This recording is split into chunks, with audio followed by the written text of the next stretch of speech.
Today, I would like to look at the life of the Hebrew slave girl in 2 Kings chapter 5. And the first thing I'd like us to know about this young Hebrew girl is that she knew her God.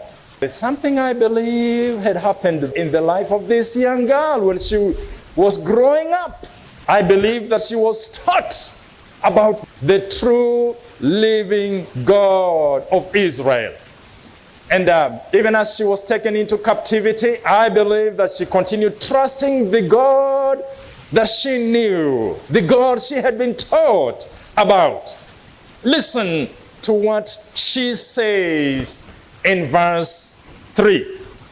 She said to her mistress, "If only my master would see the prophet who is in Samaria, he would cure him of his leprosy." This girl had great faith in her God. She had great faith in God's prophet Elisha. Knowing God enabled her to speak of God's power and ability to cure Naaman's leprosy. Though small and weak, though insignificant, though young, this girl knew the all-powerful God of the universe, the all-powerful God with whom nothing is impossible. She had a relationship with God. And my question to you today is, how well do you know your God?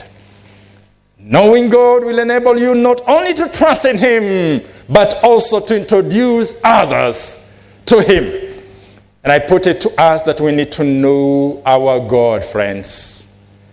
We don't just need to know about Him. We need to know Him. We need to know Him in a personal way.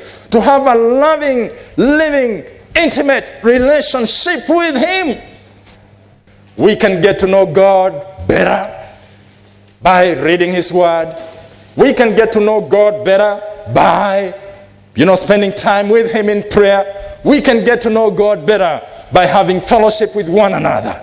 Well, the second thing I would like us to know about this young Hebrew girl is the fact that she lived for her God.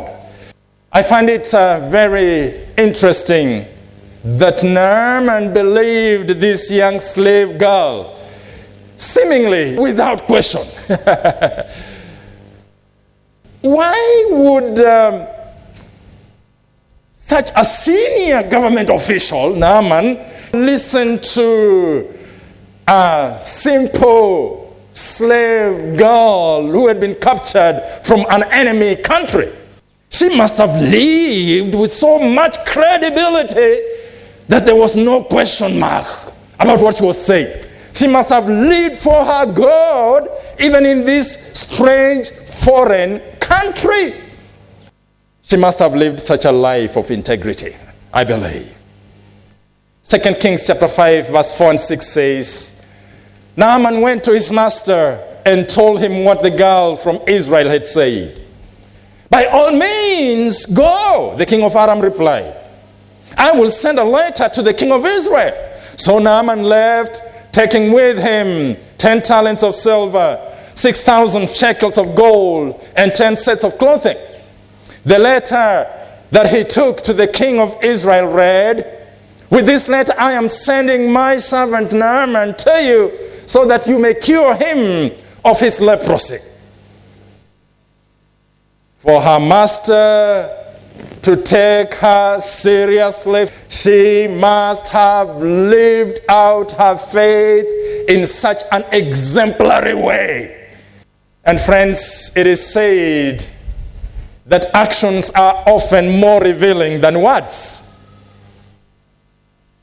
That's so true. Actions speak louder than words.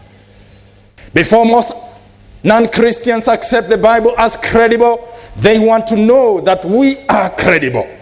This is because the believability of a message depends so much on the messenger. And friends, I just wonder, are we living for God in such a way that attracts others to Him? You know, our lives should exemplify Christ in every aspect. We should live for God. We should live out our faith in such a way that we impact others for Christ. This young little slave girl lived out her faith. She lived for God. And the fact that she lived for Him gave credibility to her words. It gave her boss the aspect of believing what she had said. And you know what, friends? The best sermons you will ever preach are those that you live out. Well, the last thing I'd like us to know about this young Hebrew girl is that she spoke for her God. And you know, she wasn't obliged to tell Naaman about Elisha. After all, she had her own problems in this land. You know, she had been snatched away from her home and she was now living in captivity.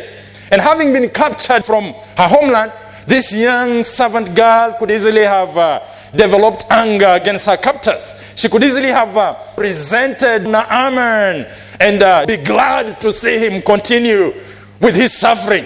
You know, she could easily have rejoiced that Naaman was going, to die a slow, horrible, painful death. But she didn't. I find it interesting that despite her state, she still cares about the well-being of her master. And this is what she says in verse 3. As she opens her mouth and speaks for her God, she said to her mistress, "If only my master would see the prophet who is in Samaria, he would cure him of his leprosy." She speaks out. And friends, again, I just want to remind us that we need to speak out for God at every opportune moment that He gives us. We need to speak out for Him. We need to try and introduce others to our God. This God who has saved us. This God who has set us free. This God who has delivered us from the powers of darkness. This God who has given us peace. This God who has given us joy. This God who has given us hope of spending eternity with Him. This God who has changed our families and our lives. Hey friends, we need to speak to others about this change we've received. We need to speak for God regarding what He has done in our lives and let others know that this God who has changed our lives is well able to change their lives as well. And we do not have to be of great standing, in order to speak for God. We do not have to be highly educated or even well respected in the society, to speak to others about God's love. We just need to be willing to open our mouths and speak for Him and introduce others to Him. And as you speak, for Him, He will draw people to Himself to the honor and glory of His name.